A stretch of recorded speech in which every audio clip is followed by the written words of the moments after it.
Hey there, everyone. Welcome back to Let's Play 999. 9 persons, 9 hours, and 9 doors. Last time, we found the hidden sequence by figuring out that the poem, which I am curious where Clover found that poem exactly, because I've been through all the doors and we never found that poem anywhere. So for some reason, in this ending, she found the poem, which doesn't make a lot of sense.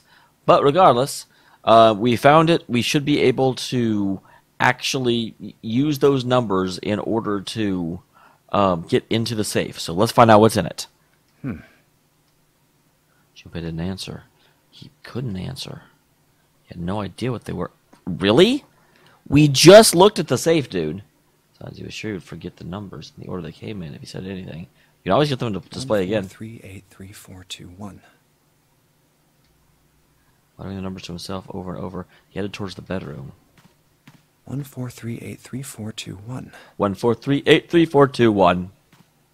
1438342 I do love this exact same voice clip over and over again. They didn't have him like do it multiple times. 1438341 1438341. Actually, I think he may be doing it multiple times. I don't think that's quite the same every time. That was the only device he had to think of that required a sequence of numbers, such as the ones he discovered. Well, that and the coffin. Besides, someone had opened the safe at least once already. Had Clover come to the bedroom to open it?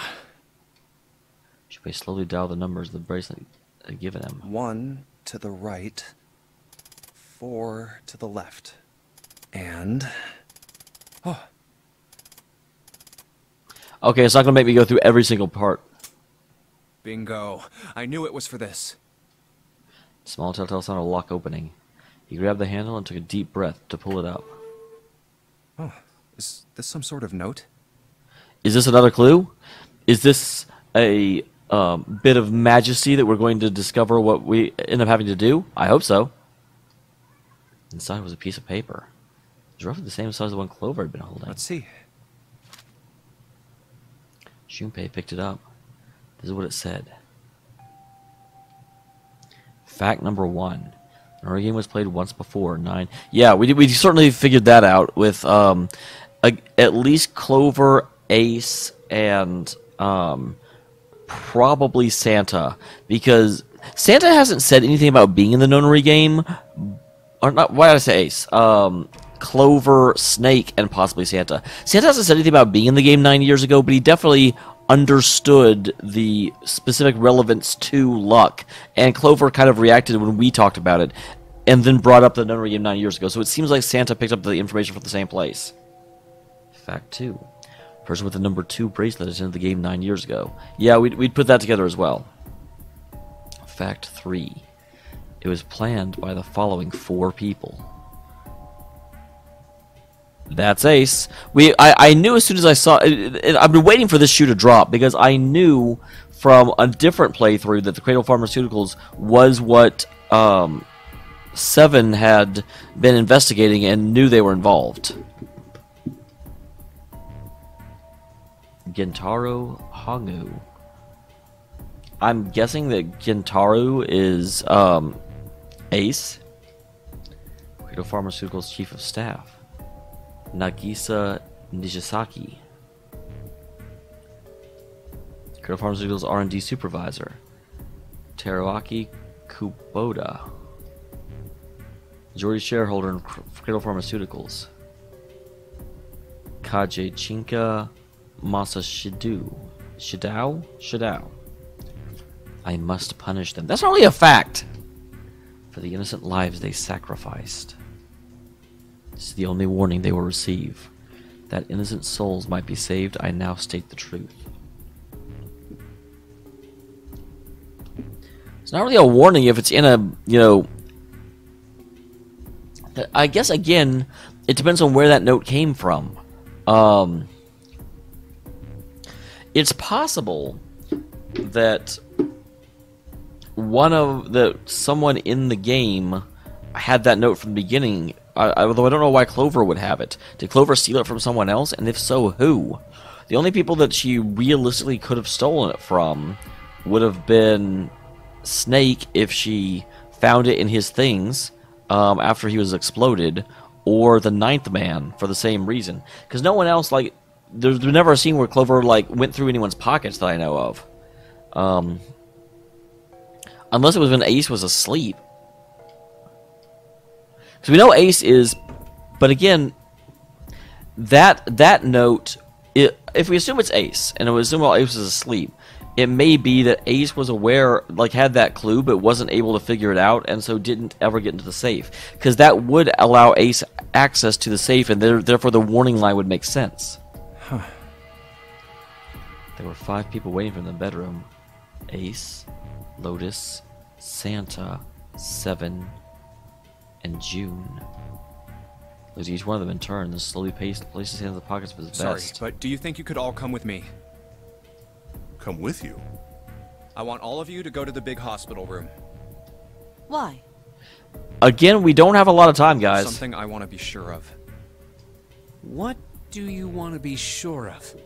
And why can't you talk about it here? I want to know if the person I suspect is really the culprit. Wait, then you're saying... Yeah, I think I've got it figured out. I mean, it definitely seems like... Well, that's the... Here's the thing. So, we now know that Ace apparently planned the Notary games from 9 years ago, or was at least one of the 4 people that did, because he is Cradle Pharmaceuticals' CEO. We know that. But that means Ace is definitively not Zero. So, if we have Zero, if we assume Zero is someone in this game, then it has to be 7, Santa, or June. 7 is the only one that makes any sense, but even then it doesn't make sense. Because 7 definitely was the one investigating the case of 9 years ago. Or Clover, I guess. But I don't really know who Zero would be of the 4 of them. I know who killed Snake and Clover. Answer in the room changed. Grief was suddenly replaced by attention, like this strap of leather stretched to its limits. 5 sets of eyes stared at Junpei. Pretending not to Anyway, notice. if you could all please move to the big hospital room. I'll explain everything as soon as we get there. Then, almost on cue, the bell began to ring. They all heard it. It was the bell from the clock in the main staircase. I've lost count. Crap. Bell rang 5 times. It's 5 o'clock. You've only got an hour left. We don't have a lot of time left. Let's go. Slowly, one by one, they followed Junpei out of the bedroom.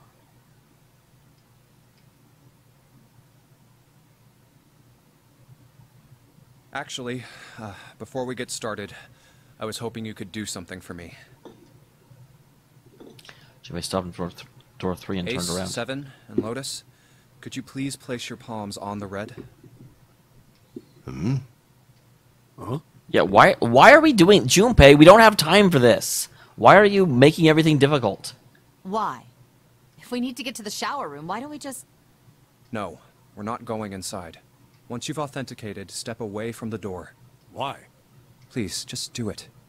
Again, this would be a lot more helpful if you explain what the hell you're thinking. Perhaps you don't want to know who killed Snake and Clover. Junpei's implication was clear, and 7 understood perfectly. Fine. What about you, Ace? Lotus? Very well. Sure.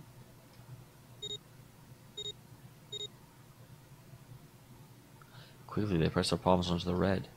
Once they had finished, they stepped away from the door as Junpei had instructed. 3 asterisks shown for the red's display I panel. have this idea. I don't think this device responds to a hand placed on it. It instead reacts to a bracelet being brought close. You don't actually need a hand. Junpei approached it and held his bracelet over the scanner. He made quite sure he did not place his palm on it, and instead only brought his bracelet near it. Oh, they didn't have a scene for that? I knew it. Just as Junpei had expected. But you didn't need anyone else to do that. You could have just done that by yourself. It was possible to authenticate without placing one's palm on the red, as long as a bracelet was brought near it. He pulled the lever down.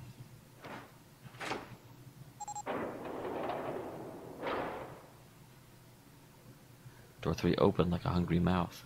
9 long seconds passed. The door shut, unfed. Santa and Juna joined them as well. Huh? It looked as though they hadn't found a chance to break into the conversation yet. Junpei approached. They turned to look at him. Curiosity played on their faces. So this is where we're going to find out about the theory that I said way back in the day about the ninth man bracelet. Before long, the other three did as well. What was that about? How should I know? Clearly, they were expecting some answers. Thanks. I appreciate your cooperation. Clearly, they'd hoped for something more forthcoming. By the way, Ace, would you mind if I asked you something? What is it? Yeah, you can start talking, man. Like, you're being very demanding. Do you know who I am? What? What kind of question? Just answer it, please. Who am I? You're Junpei, of course. Who else would you be? Unfortunately, that's the wrong answer. Actually, I'm Santa. Well, what? Ace's voice was full of surprise, but also tinged with confusion and fear. Everyone else looked nearly as surprised.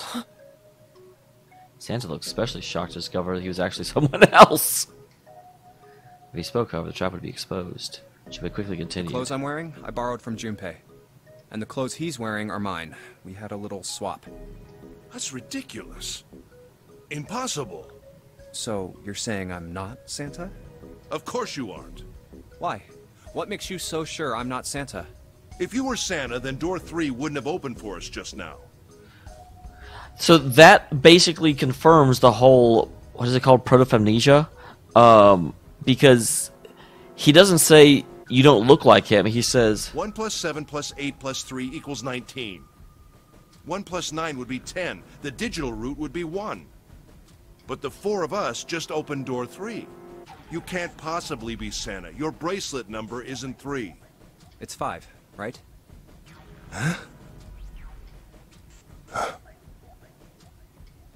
Only then was it too late. Ace realized his mistake. He set his jaw and glared at Junpei. You're exactly right. My bracelet number is 5. As he spoke, he lifted his wrist up to show everyone the bright red 5 on his Sorry, wrist. Ace. I tricked you. Of course, I'm not really Santa. I'm Junpei. Who could possibly think I was? It's obvious I'm not. To think I was? Ridiculous. Although, even if he has photoprognosia, or whatever it's actually called, wouldn't he be able to tell that Junpei doesn't have white hair? Like... But I guess you couldn't see just how obvious it was. I asked you before, didn't I? What makes you so sure I'm not Santa? And you answered. If you were Santa, then door 3 wouldn't have opened for us just now. Most people wouldn't say something like that. The first thing that would come to anyone else's mind wouldn't be the bracelet number.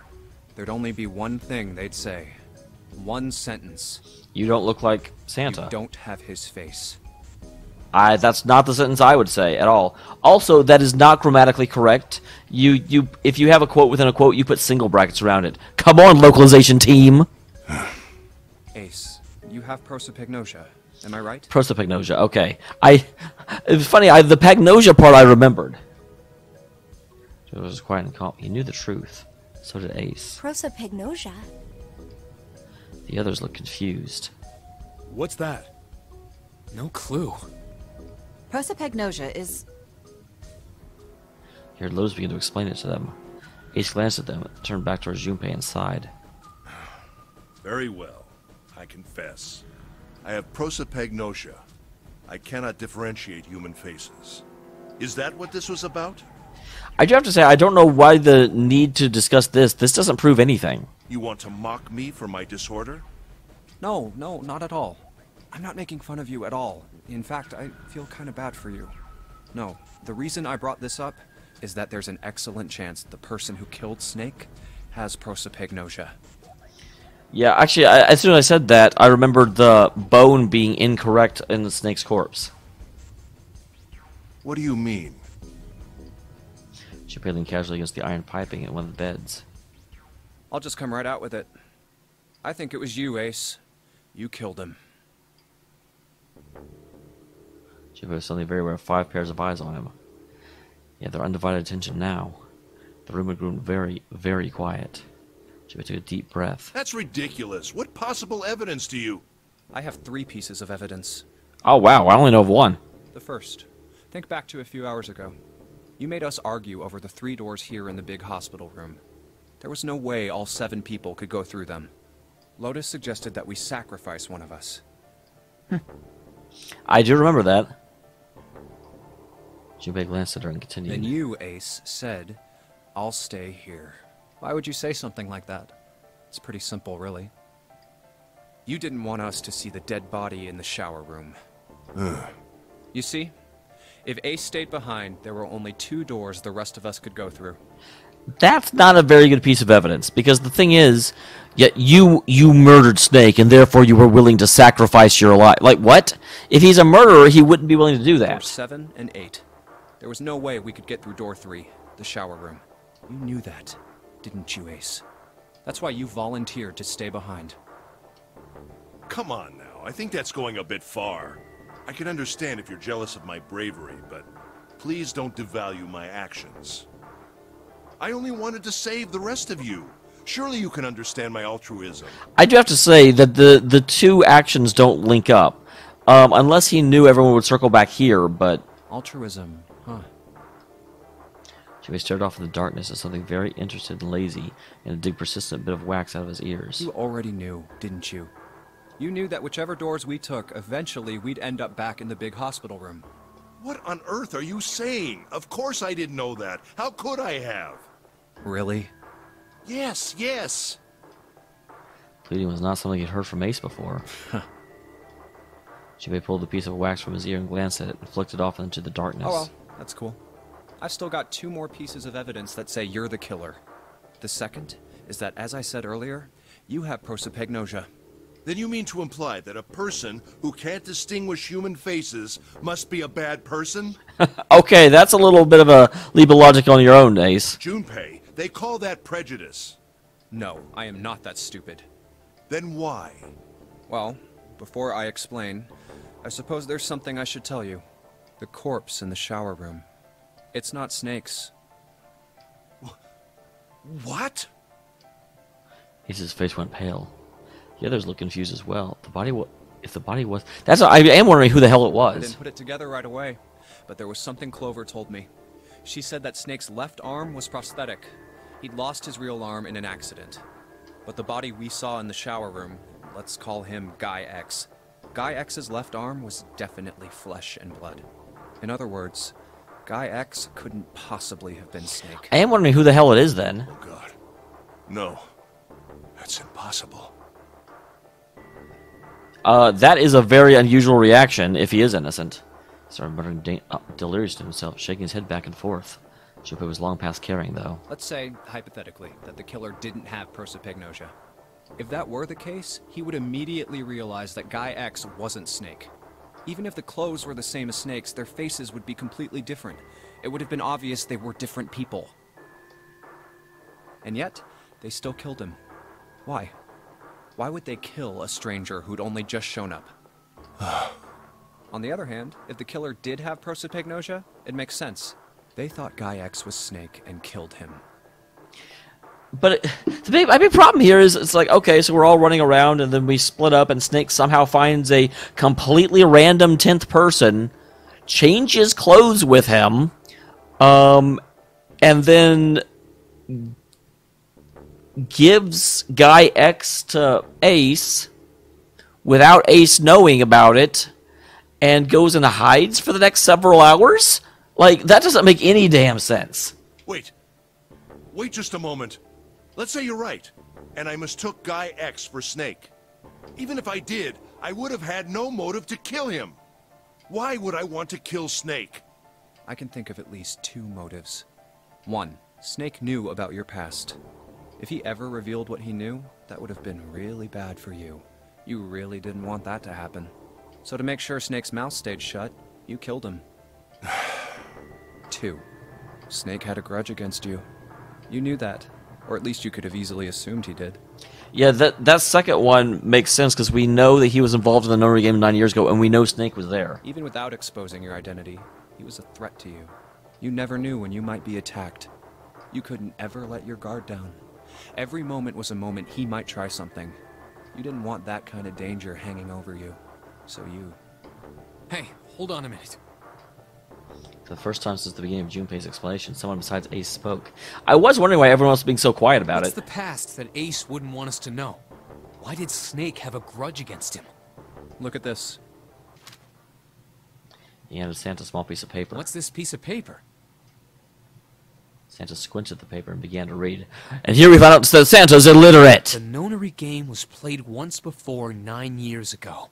The person with the number 2 bracelet attended the game 9 years ago. It was planned by the following 4 people. Cradle Pharmaceuticals CEO Gentaro Hongo. What is this? Slowly, Santa looked up from the paper. His eyes met Junpei's. It's the message from Zero. It was in the safe in the first-class cabin. Then suddenly, Give me a break! Ace's face was red and his voice was full of fury tinged with desperation. That paper is a lie! Someone is trying to frame me! Like, I do have a little bit of a hesitation just blindly accepting what Zero has to say. But I do also have to... I mean, this does make a lot of sense. The prosopagnosia definitely factors into it. Although Snake's actions make no damn sense.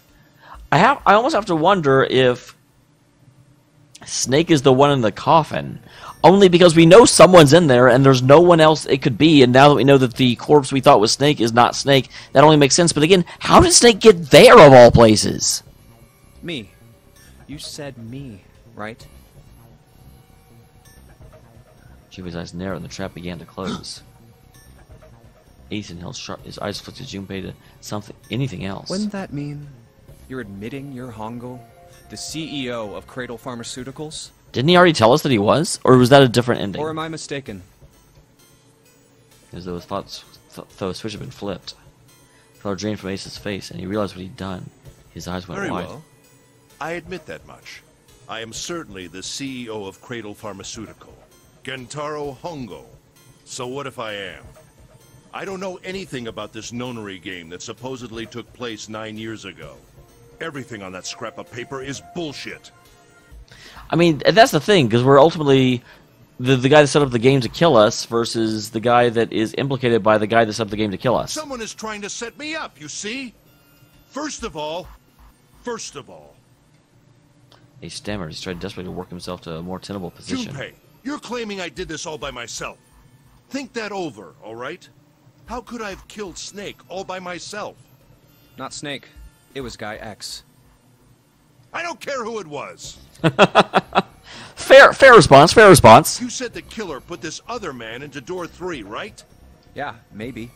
Then I couldn't have possibly done that alone. I couldn't have opened door 3 with only myself and Guy X. The other question I have to have is, then how did, even if you switch clothes, how did Guy X end up with a number 2 bracelet? Nope. You could have. Huh? Huh? What? Ace's face was tight, but his teeth were clenched. He fixed him with a level stare. The trap was about to close. Actually, Ace, when you were unconscious, I took something from you. Remember when you were injected with that anesthetic and fell asleep in the big hospital room? Yeah, back then, I took this. Joe put his hand to his pocket. No! You couldn't have! His right hand moved. Junpei I smiled. got you, Ace. Your right hand there tells me all I needed to know. You want to tell me what you were so worried about? What's in your pocket? It's the number 9 bracelet, isn't it? Ace, Guy X, and the 9th man's bracelet. That was all you needed to open door 3. 1 + 2 + 9.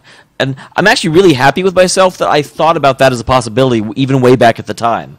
That's how you killed Guy X all by yourself, Ace. All you needed was the number 9 bracelet in your chest pocket. Ace lowered his hand for where it stopped, halfway to his pocket. He looked down at the floor, his face hidden from Junpei. All he could see was the corner of Ace's mouth, twitching like a dying fish. If you want to play innocent, that's fine by me. Go ahead, tell me. I don't have the bracelet, if that's what you want to do. But if you could take off your coat and hand it to me, I'd really appreciate it. Otherwise, we'll have to take it from you by force. Right, Seven? Yeah, it'd be my pleasure. Yeah, it is interesting. As 7 is going to be the one that naturally sides with me absolutely here, because he was the cop that investigated the Nonary game 9 years ago. Oh, can I do this? Oh, come on. Oh, Knuckles, you suck. I wanted to crack my knuckles, and I can't.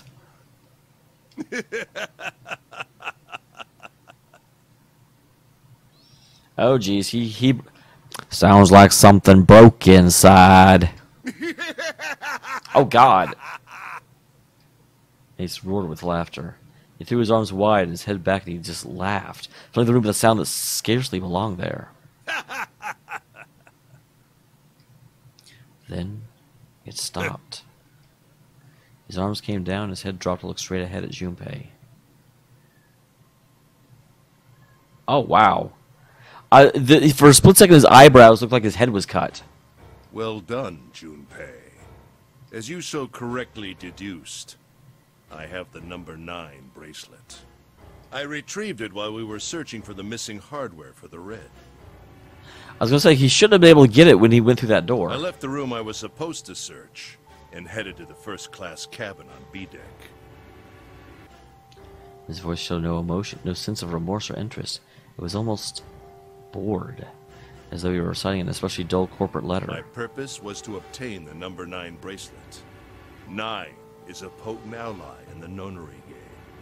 Adding 9 to any set of numbers won't alter the digital root. Yeah, I'd figured that out as well. I don't remember when, but I was talking about, the 9th man bracelet doesn't actually help anything.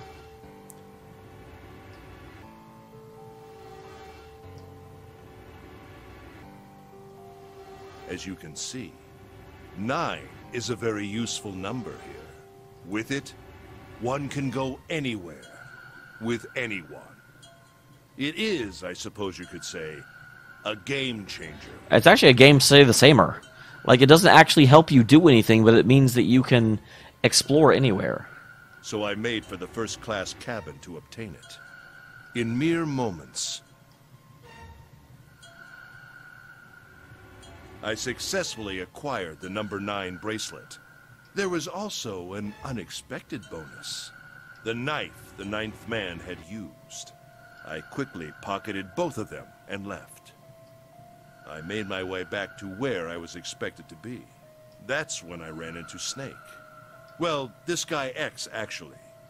I spotted him ahead of me. He was heading for the large hospital room and hadn't noticed me. The man wearing Snake's clothes arrived at door 3. That's the big thing I still don't understand, is where did this guy come from? Where did Snake go, and how did that happen? When he stopped, I walked up behind him and called out, "Snake." He turned around. He said nothing. His mouth simply hung half open. He seemed dazed somehow, almost like a man half asleep. Perhaps he had been drugged. It wasn't important. I tend to gloss over little things like that. I was certain that man was Snake. I mean, again, what would possess Snake to find a random half-drugged guy and be like, we should change clothes? I knew Snake had taken part in the nonary game 9 years ago. Well, taking part is a bit of a nice way of saying it. Being blind, it made sense that he didn't recognize me immediately upon our first meeting. But why then hadn't Snake said anything to me later? Surely he hadn't forgotten what had happened to him in the nonary game. But not once did he attempt to confront me. Did his lack of sight prevent him from fully recognizing who I was? It's interesting where he's saying, was he not able to fully recognize me when he has, I forgot how it said, pagopagnesia. Or perhaps Snake had conspired with Zero to deceive me. Regardless, he was a threat, and it was better to deal with him sooner rather than later. I had to get rid of him before he took action. With quick thinking, my plan went into motion immediately. I held the number 9 bracelet over the red. I waved my own bracelet in front of the red, and then grabbed Snake's arm and shoved his hand against the scanner panel. The door opened. I threw the man through it. 9 seconds later, the door shut. 81 seconds passed. Yep. The man inside the... Thor passed away. After that, I returned to my post as though nothing had happened. After conducting my own search, I returned to the large hospital room when the 1 a.m. bell rang. Though I do have to again, so just at the time he went, someone went, like, activated all of the reds? How did they find it that fast? Ace's eyes were cold, his cheeks were hollow and pallid. When he spoke, only his lips and tongue moved. The rest of his face was eerily still. Junpei glared at Ace. He took a deep breath and thought about the next question he had to ask. He didn't want to. He knew what the answer would be. He just didn't want to hear it. Junpei swallowed, and then he spoke. Ace, did you kill Clover? Yes. Why? Why did you kill her? She was Snake's sister.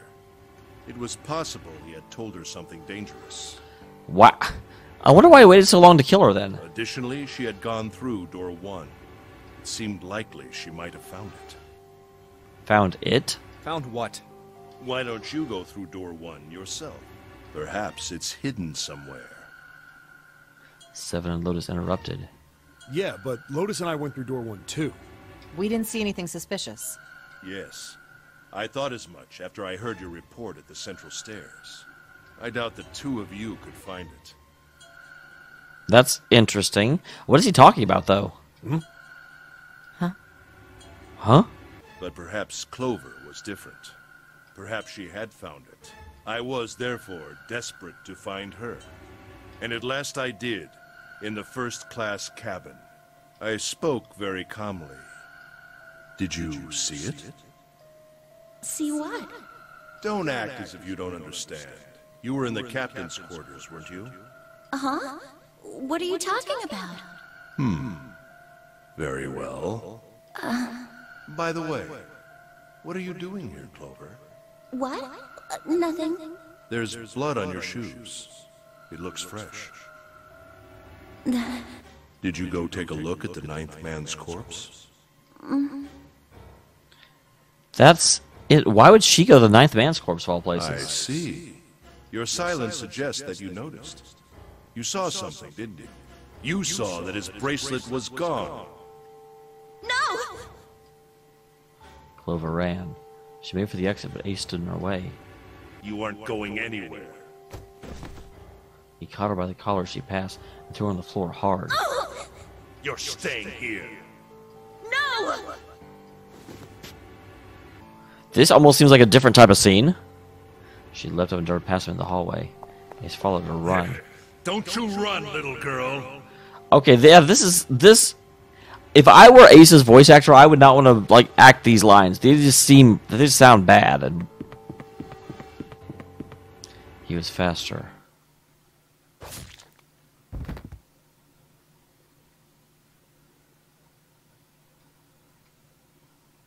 That was how I killed Clover.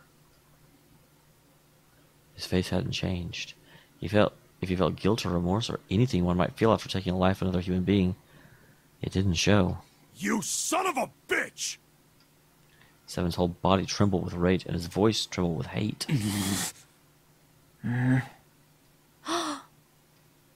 Santa's eyes were bloodthirsty. Those in June's face were distorted by anger and hatred.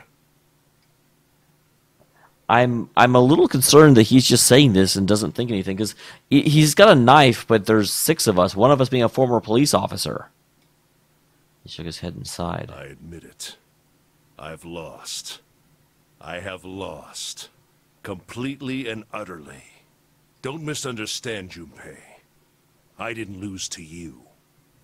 Oh, I wanted to win! I lost to Zero. Not you. Haha, the final reveal.